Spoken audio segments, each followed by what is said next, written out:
YSR Congress party రాష్ట్ర అధ్యక్షులు YS Jaganmohan Reddy గారి పిలుపు మేరకు జిల్లా అధ్యక్షులు అనంత వెంకట్రామరెడ్డి గారి ఆధ్వర్యంలో ఈ నెల 12వ తారీఖు బుధవారం రేపు ఫీజు పోర్ అనే కార్యక్రమం జరుగుతూ ఉంది. ఈ ఫీజు పోరు కార్యక్రమంలో జిల్లా నలుమూలల నుంచి పెద్ద ఎత్తున విద్యార్థులు, వారి తల్లిదండ్రులు, మేధావులు, పార్టీ అన్ని అనుబంధ సంఘాల నాయకులు ఇచ్చేసి ఈ కార్యక్రమాన్ని విజయవంతం చేయవలసిందిగా కోరుతూ ఉన్నాం. ఈ కూటమి ప్రభుత్వం అధికారంలోకి వచ్చిన తరువాత 3,900 కోట్లు 4 త్రైమాసికాలుగా ఫీజు రియంబర్స్మెంట్ బకాయిలు పెండింగ్లో పెట్టింది.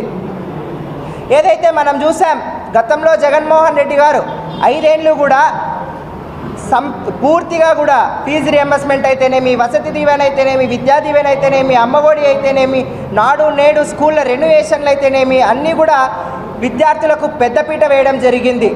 కానీ ఇప్పటి విద్యాశాఖ మంత్రి గారు తల్లికి వందనం అంటూ ఇంటికి ఎంతమంది పిల్లలు ఉంటే అంతమందికి 15,000 ఇస్తానని వాగ్దానం చేసి అధికారంలోకి వచ్చి ఈరోజు బడ్జెట్లో డబ్బులైతే కేటాయించారు కానీ వాటిని అమల్లోకి తీసుకురావడం లేదు.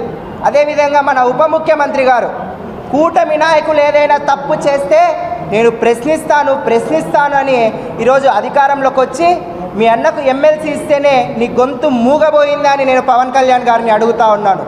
వెంటనే ఈ కూటమి నాయకులు విద్యార్థులకు ఫీజు రియంబర్స్మెంట్ బకాయిలన్నీ కూడా చెల్లించాలని వైఎస్ఆర్ కాంగ్రెస్ పార్టీ విద్యార్థి విభాగంగా కూడా డిమాండ్ చేస్తూ ఉన్నారు.